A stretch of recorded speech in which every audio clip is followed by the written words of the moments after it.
Thank you very much. So thanks to the organizer for setting up this very nice community of young researchers of quantum gravity and for giving me the opportunity to give a seminar in this community. So yeah, I did my PhD in Mainz with Martin Reuter, and it was mainly focused on the approach of asymptotic safety.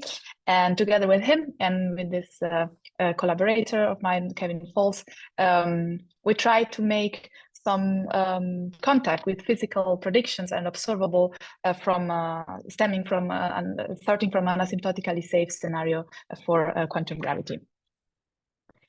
So the plan of my talk will be the following. First of all, I will start by giving an introduction about my favorite approach to quantum gravity, namely asymptotic safety.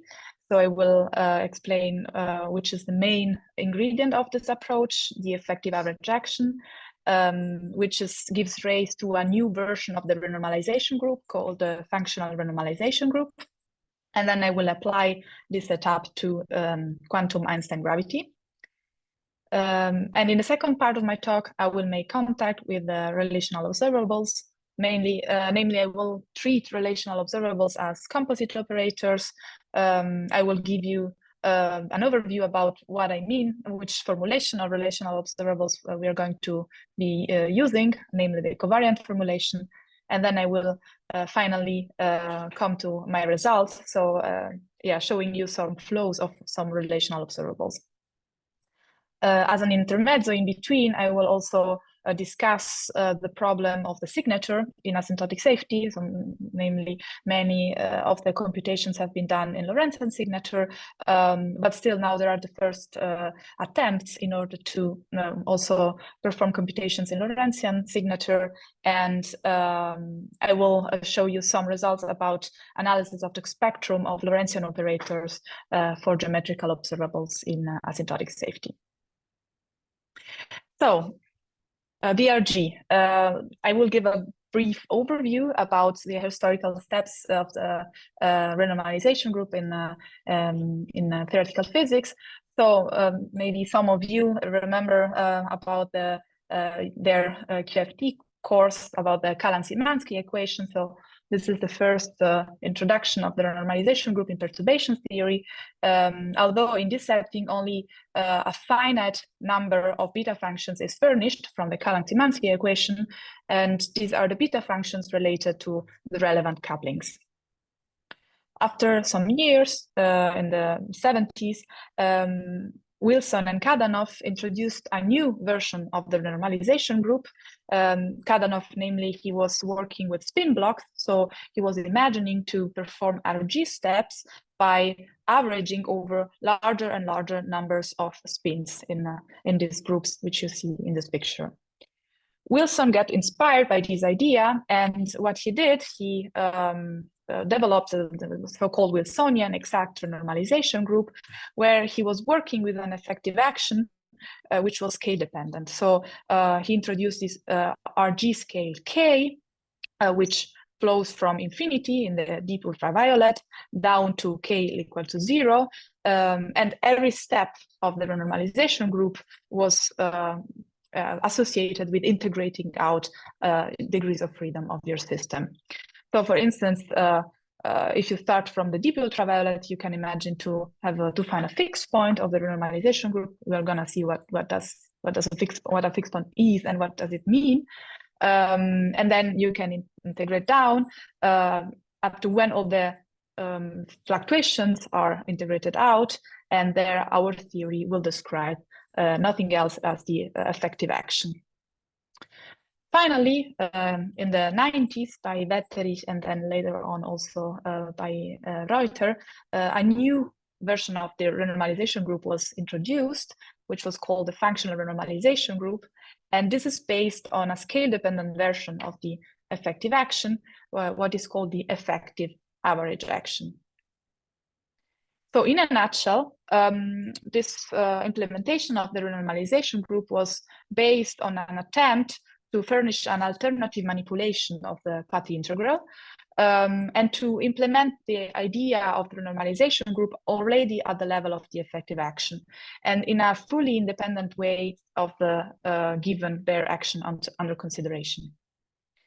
So if you now remind yourself about the steps in order to introduce the effective action, the effective average action is derived in a very similar fashion.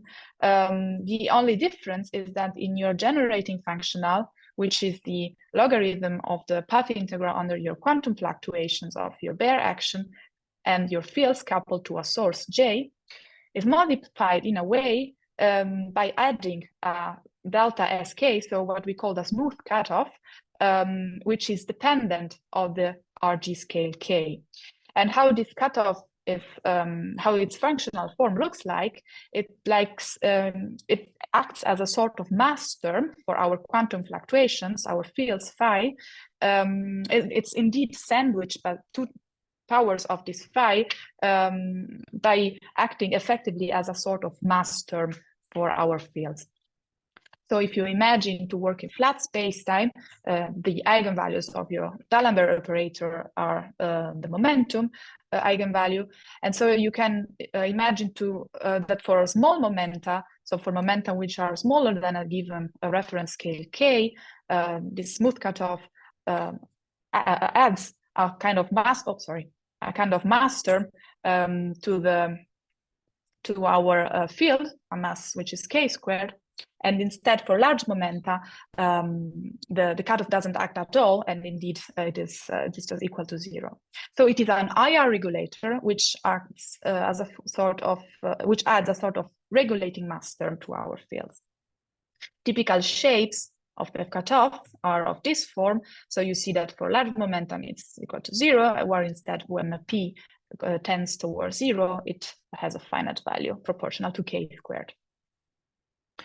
So now, if we now perform the Legendre transform in order to derive the effective action, in order to define the effective average action, we have additionally to subtract, again, also our smooth cutoff.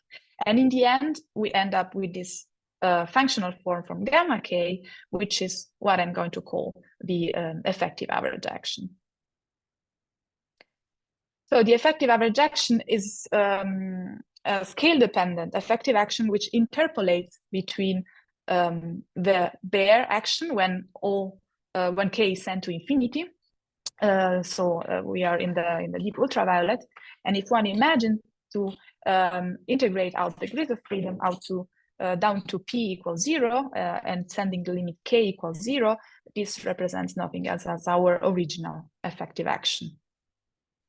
It has very, very nice properties that it satisfies a functional differential equation, which is also called a functional renormalization group equation or Wetterich equation, in honor of the founder, the one who derived this equation, Christoph Wetterich. And it has the following form. So on the left-hand side of the equation, we have the derivative of the effective average action with respect to our RG scale K. And on the right-hand side, we have a more or less complicated but known and exact solvable integral differential equation, which is a trace of the inverse of the Hessian of our effective average action. So this is the second variation with respect to the fields. And but this Hessian is also regulated by adding our cutoff. And in the numerator, we also have the scale derivative of the cutoff. So this equation has a very nice property that it is both UV, ultraviolet, and infrared finite. It's ultraviolet finite thanks to the presence of this scale derivative of K, and this UV in this IR finite thanks to the regulator here added to the Hessian, which regulates and adds a mass term to our fields. It is fully non-perturbative and indeed an exact equation. So this will be our main tool, which we're going to apply in order to study also our gravitational system. And actually, it's very nice because this equation furnishes solutions which are predictive, also for theories which are otherwise perturbatively non-renormalizable, such as gravity, for instance.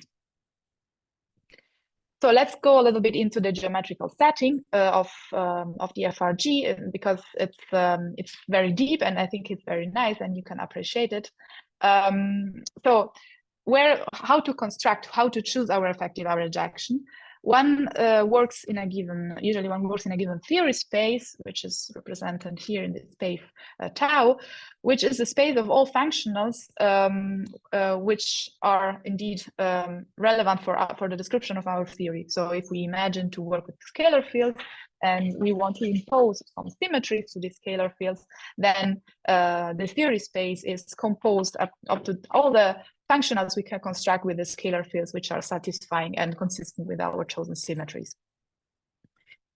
So we have to then choose a basis on this theory space in order to span a little bit our space, our geometrical space, and usually A of phi is one of those operator, an element of this basis, and we can span like in a vector field, we can span every operator as a linear combination of this operator in theory space times a coefficient, which in our case will be the coupling constant, ui. So in the end, we are able to define an RG trajectory as a vector field on theory space, which is nothing else as a combination between the theory space and our beta, so our vector fields on this space. And an RG flow is a mapping between a given RG scale K and the effective action corresponding in this at this scale. So if we now plug this geometrical setting into our functional renormalization group equation, we have that on the right-hand side, we have this complicated trace, but now we are able to project it into our theory space. So you see, we have a linear function, which is a combination of our coupling constant ui and also a function of k, and a projection on in our elements of the basis of the theory space. So in the end, in this working in this space, we are furnished that the functional renormalization group equation will furnish us a set of beta functions for all the different coupling constants. Here I've wrote the coupling constants with the small letters because they are usually in RG setting we work with the dimensionless parameter. So the only step which is between these two different equations is going dimensionless. But yes, the FRG furnishes a set of beta functions for the coupling constant. So now that we have the beta functions, we can look for fixed points, namely those points, U stars, the values of the coupling constant at which all the beta functions of our theory are exactly equal to 0. They all vanish. The fixed point can be divided into different categories. There is a Gaussian fixed point, which is a fixed point at which all the scaling exponents are exactly equal to the canonical mass dimension of the couplings. So usually that happens when all the coupling constants vanish, but it's not always the case. The most correct definition is the agreement of the canonical mass dimension with the scaling exponent. And then there are also this other set of fixed points, which are the non-Gaussian or interacting ultraviolet fixed points. And these are those fixed points at which at least one of the scaling exponents differs from the canonical mass dimension. So if we now linearize our theory around a fixed point, so we pick a fixed point, a value at which beta vanish, and we linearize around this fixed point, so we take the difference around this U star, then we can define the stability matrix as the matrix which is a derivative of the ith beta function with respect to the jth coupling constant. And by linearizing and by defining this matrix, we can writing down the scaling exponents of the stability matrix around this fixed point. So we have here like some integration constant and here the eigenvectors of our coupling constant, but what really matters is how this coupling constant scales with k around this given fixed point. So this theta I is the important bit here, and it describes how the if the UI coupling constant scales around a fixed point. Whether it grows or shrinks depends on the signs of this theta here. So actually this theta has two different kind of contributions. By diagonalizing the stability matrix P, we can define a diagonal matrix of the scaling exponent theta, which we can then divide into a contribution which is coming from the canonical dimension of the coupling constant, plus a contribution, which is what is called usually the anomalous dimension, where all the quantum corrections are encoded. So if this theta is not exactly equal to d, it means that there are some quantum corrections which indeed influence how these coupling constants scale with k close to the fixed point. The very nice feature about all the setting, and in the end, this is what we are going to investigate in asymptotic safety, are the presence of fixed point and indeed the value of these theta i's, because these are the universal bits. Wilson already proved that in the 70s, also by performing coordinate transformation, by changing the cutoff, by choosing different gauge fixing, the value of the fixed point might change a little bit. It's not always the same, but what is important is the signs of this theta. These theta i's, they indeed encode the physical information about the universality class of our physical system and determine a scaling behavior, which is the one which I would like to claim it's the one which can be measured also and matched with observation. How a coupling constant scale by changing the scale close to the fixed point. So now we have a tool, we have the FRG, how to apply it to asymptotic safety. Asymptotic safety was a term, an idea which was already proposed by Weinberg in the 70s. And it's based on a mechanism in order to render physical scattering amplitudes finite at energy scales which are very big, so at energy scales beyond the Planck scale. If one applies this idea to the functional renormalization group and the effective average action, this indeed corresponds to a realization of non-perturbative renormalization and a predictive theory. So in this setting, what do I mean by renormalization or non-perturbative renormalization? We talk about renormalization when we are able to find a fixed point of our theory and we're able to derive our G-flow and a trajectory which lies entirely in our theory space. So very important is the definition of the ultraviolet critical surface, and this is that surface which is spanned by the eigenvectors of the relevant couplings, where the relevant couplings are those who grow in the infrared. So are those whose critical exponents are positive, and it means that indeed they grow when we move towards the infrared. So if there is only a finite number of relevant couplings, then there is only a finite number of measurements that we have to do in order to understand in which of the trajectories nature lies, in which of the trajectory we live. And that's why we say that the theory is predictive, because we only have to do a finite number of measurements, and the rest of the predictions are furnished by the theory itself. Okay, what I said up to now is very nice, but I showed you how to span our theory space in an infinite number of a basis composed by an infinite number of functionals, but this is actually not very useful in order to perform computation, because we are not able to solve an infinite number of differential equations in order to find the beta functions. So what one usually does in asymptotic safety is to truncate our theory space. So before we had a sum which went from 1 to infinity here, but as said, this is not possible to be used in actual computation. So we have to truncate our sum to a given capital N. So in this way, if we plug this effective average action into our functional renormalization group equation, we have on the left-hand side only a finite number of beta functions, a finite number of derivatives of ui of k. And on the right-hand side, we can project our Hessian, our regulated Hessian, on a finite number of operators. And what if the right-hand side generates higher order operators? So we have to throw them away. So we will compare the same operators on the left-hand side and on the right-hand side. Exactly. How to technically compute this right-hand side is usually we use feed kernel techniques because it's a covariant formalism, so we don't have to choose the background in order to compute these kind of traces.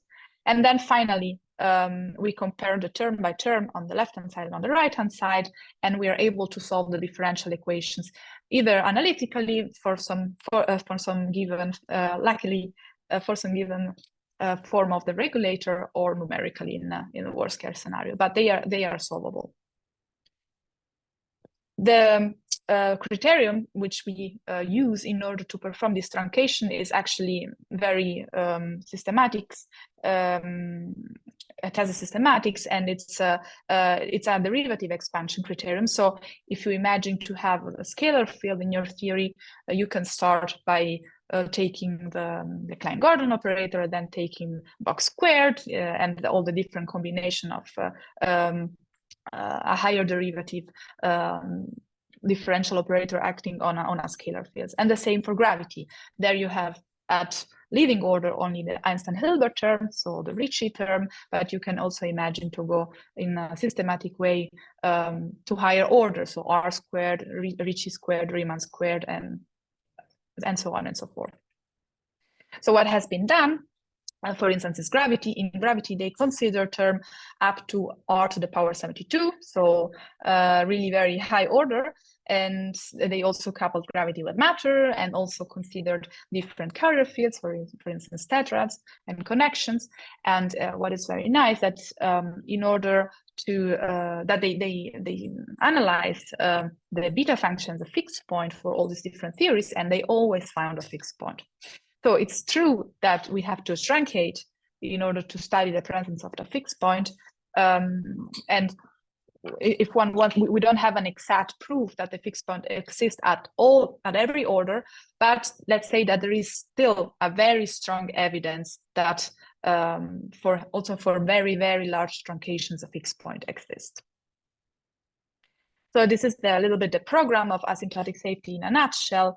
You choose a truncation, then you project it into a theory space, and you compute the flow and look for fixed points and determine the critical exponents, so the theta I. You look whether the theory is predictive, so if the critical hypersurface is finite dimension, and then you study whether the truncation is reliable, for instance, by comparing the critical exponents with other predictions. And if you're happy, then you stop. Otherwise, you might choose a different truncation and start from scratch. So asymptotic safe observables. What I want to show you in this slide is the fact that in order to well define an observable, so at very high energies, asymptotic safety is indeed the mechanism which is needed. So if you imagine to start from an initial condition, a scale k, which we set equal to mu, and we define an observable coupling UA, which depends also on the other couplings and on the energy, on the scale under consideration. So we can now define an observable O as a function of a characteristic energy of this observable and of all the couplings in the system, which are scaling with mu. So if we now go dimensionless, where D is the dimension of our observable, we can take mu to the power D outside and define a dimensionless observable, or tilde, and also dimensionless coupling, where dA is the canonical dimension associated to the coupling UA. Now, if we set our scale equal to the characteristic scale of our observable, and we want to send this energy scale to infinity, this prefactor mu to the power d becomes e to the power d. And what we are looking for, and what is also very critical in order that this limit is well defined, is whether the limit for UA when mu equal infinity also reaches a fixed point. So indeed, the requirement of asymptotic safety a la Weinberg is crucial, is essential in order to have well-defined observables. The asymptotic safety scenario has also been applied to gravity, and it has a very strong positive, the very nice feature that it can be applied in a fully background independent way.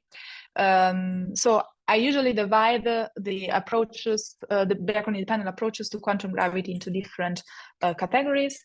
The first one are approaches which do not employ a gravitational background at all. So they, for instance, loop quantum gravity or spin forms or causal dynamical triangulation. And approaches which self-consistently fix the background dynamically. So this is what happens, for instance, in asymptotic safety. We use the background field method.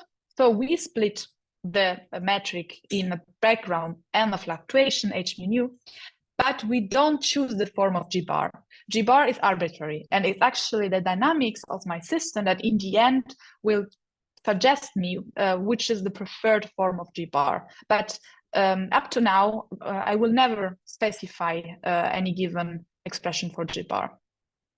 So how the G bar is then self-consistently choosing for the system is by solving a so-called tadpole equation, and it's the equation which for which the G bar is chosen in such a way that on average the fluctuations are zero. So which does not mean that there are no fluctuations, but on average they are zero. So it's the background on which the fluctuations are as constant as possible. Otherwise stated is they are the fluctuation, or it's the background, the self-consistent background, which solves the equation of motion, the effective equation of motion of our system, which is described by the effective average action. The first application of the functional renormalization group was done by Martin Reuter in '96, and in a very simple truncation, so the Anson-Hilbert action with a running Newton constant and a running cosmological constant, plus the usual gauge fixing and the ghost term. And indeed, by going dimensionless, so by scaling G and lambda appropriately, one could plug this effective average action into the FRG equation, and one finds two different fixed points, one which is here when both couplings, so G and lambda, are equal to zero, and one is instead a non-trivial ultraviolet fixed point corresponding to high energy, so when K is sent to infinity, and one sees that the trajectory are complete, they are indeed contained in stereo space, and there is only a finite number of relevant directions. So all in all, these three ingredients tell us that gravity is indeed asymptotic safe and non-perturbative renormalizable.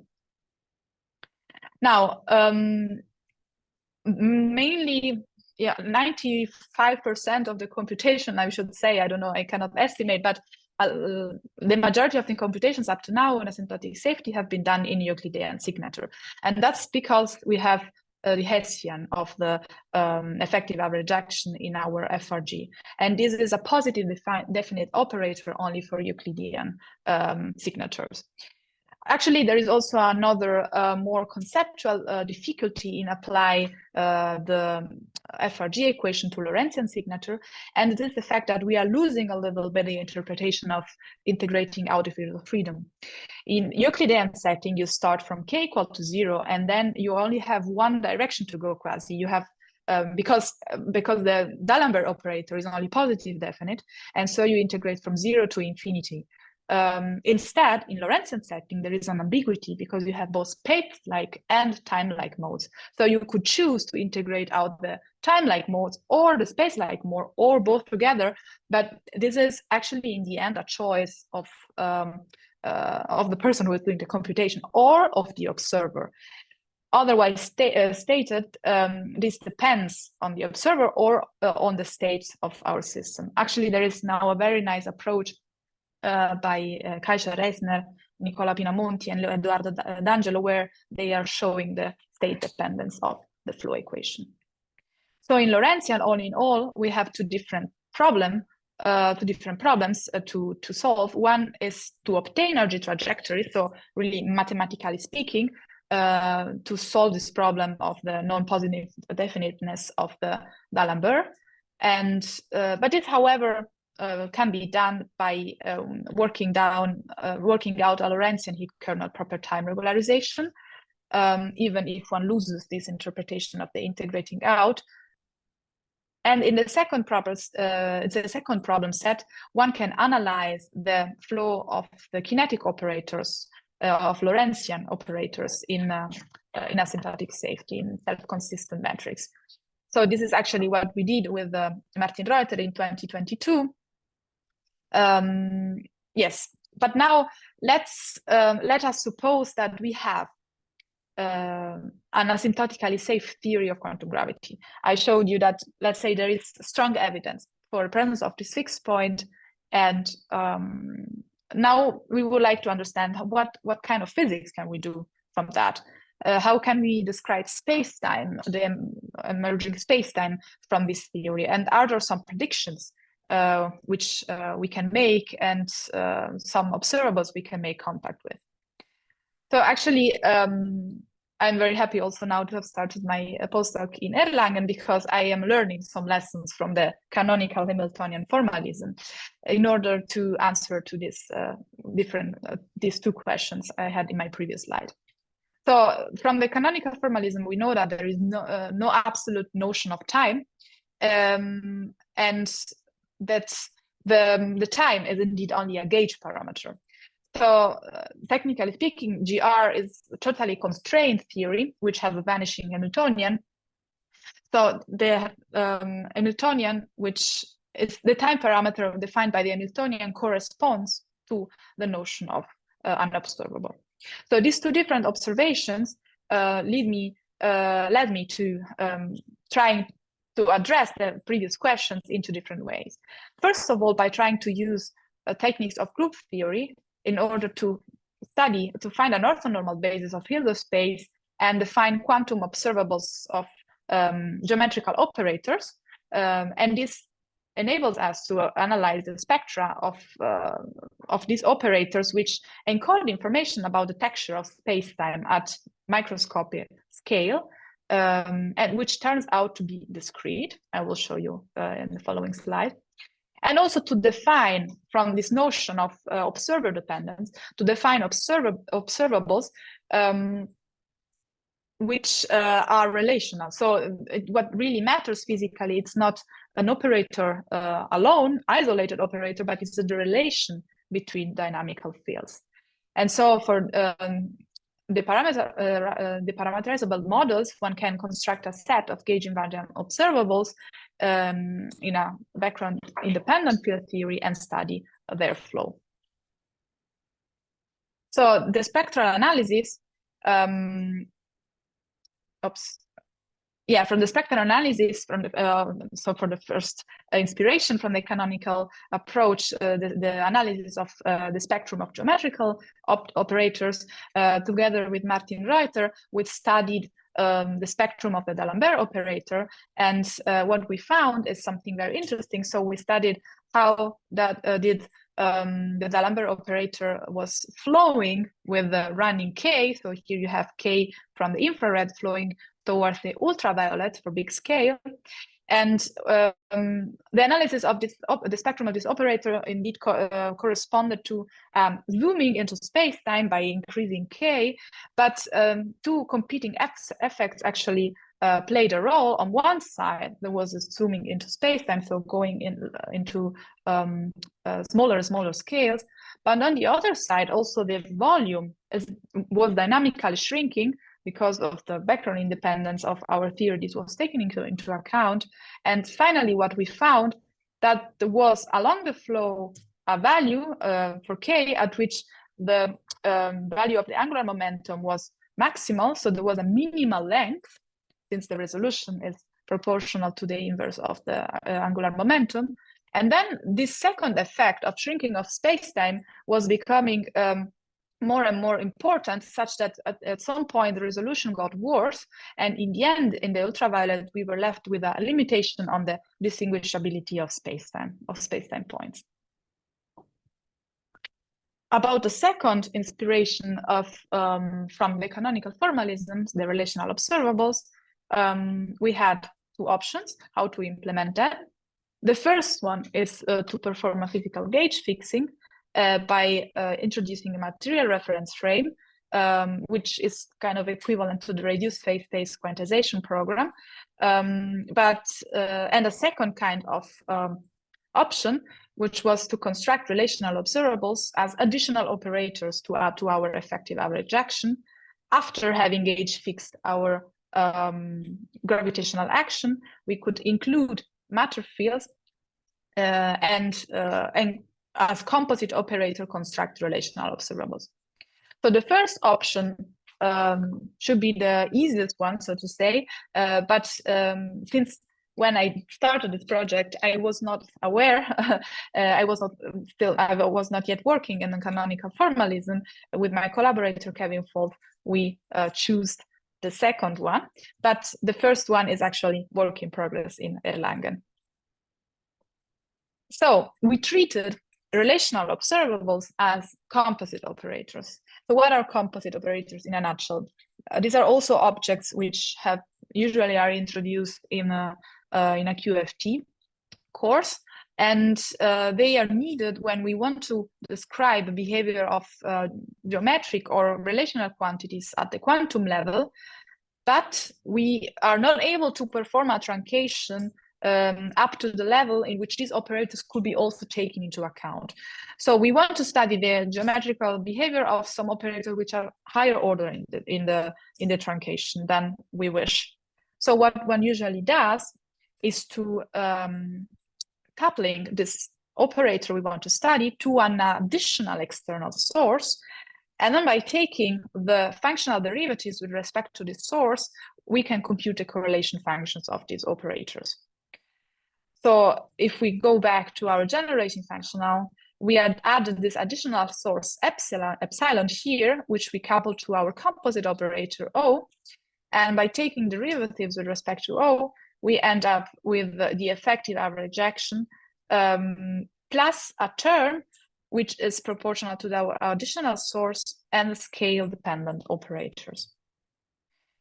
A flow for these operators has also been derived already in 2016 by Carlo Pagani and Martin Reuter, and it has a very similar structure to the functional renormalization group equation. So we have on the left-hand side the scale dependence of the operators of our composite operator, and on the right-hand side we have a sandwich between 2 times regulated Hessian and in between the second derivative of our composite operator. So this is a very nice tool, this formula, because it allows us to study the flow of this operator from the deep ultraviolet down to k equals 0, where the composite operator is nothing else than the full expectation value of our observable. So now we are gonna include our relational observables and treat them as composite operator. The relational observables, the formulation I'm using in this context is the covariant one. So it's the one where I construct a physical coordinate frame, for instance, by adding matter fields. The most common example are 4 matter fields, which represent my 4 physical coordinates.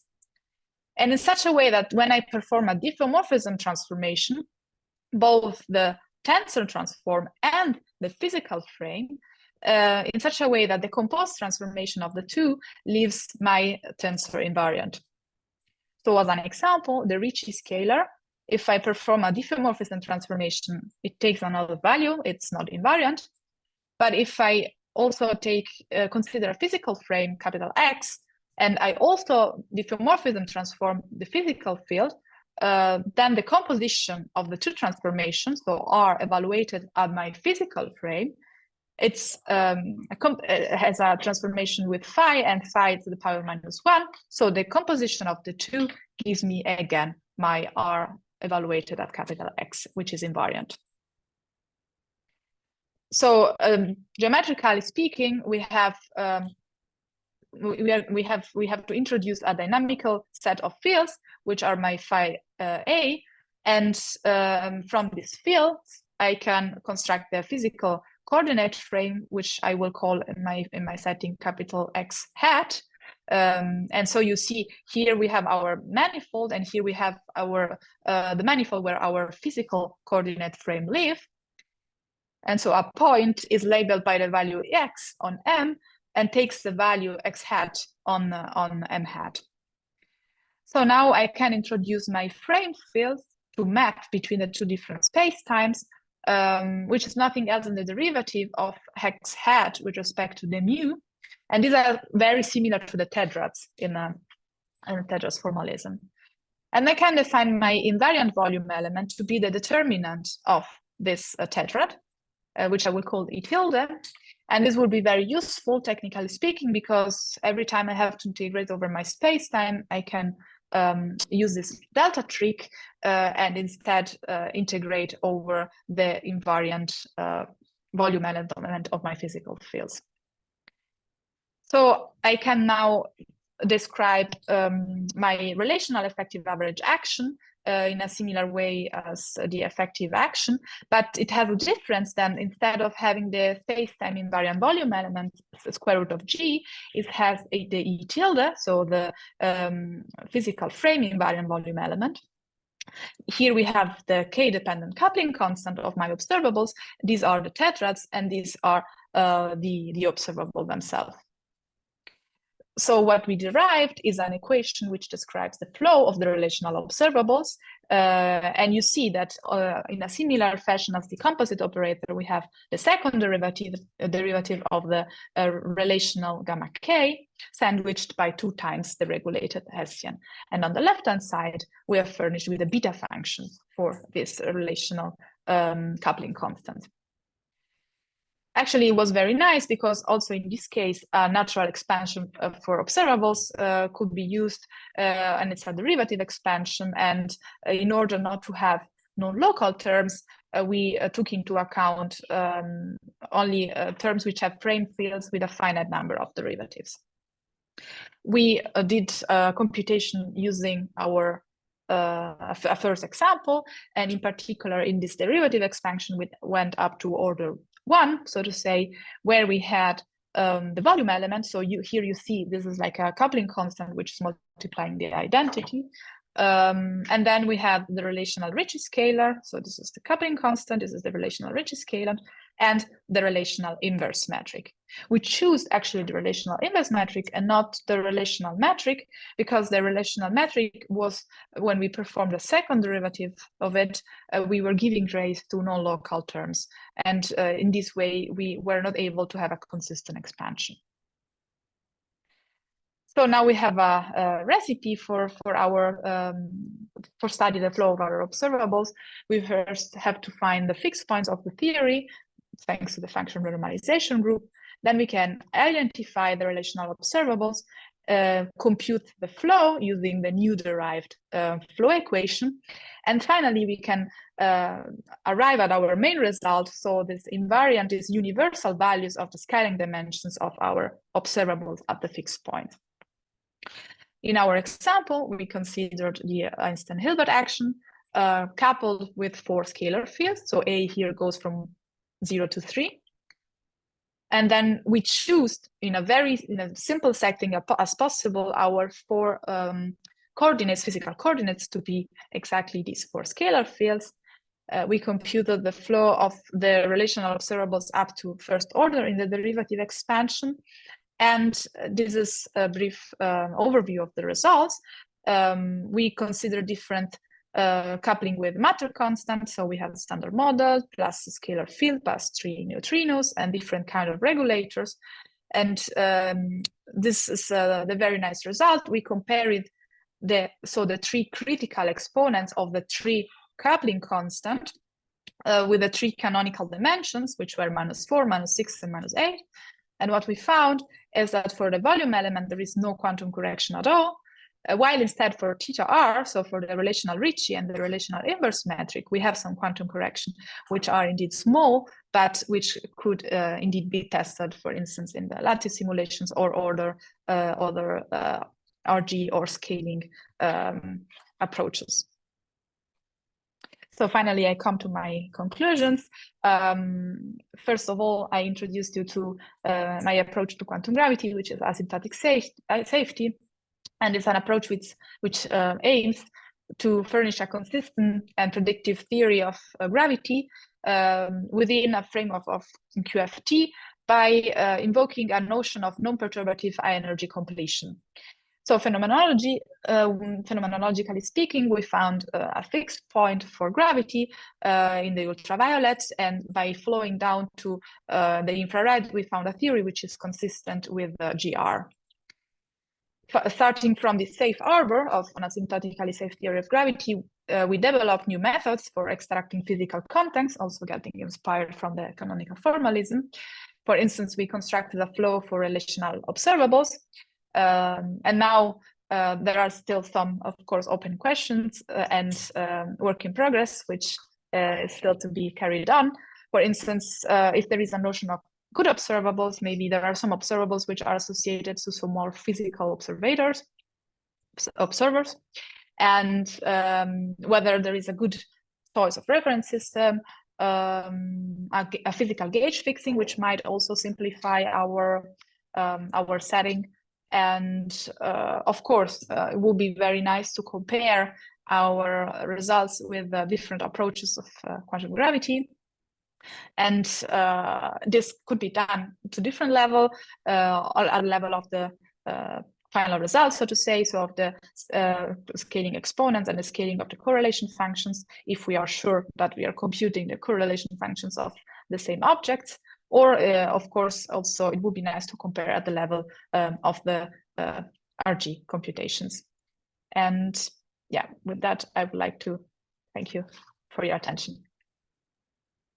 Thank you very much, Renata, for this really great talk. I think you captured a lot of different areas and managed to indeed combine them very well. So I think at this point we can stop the recording, and there is some time for questions. So if you have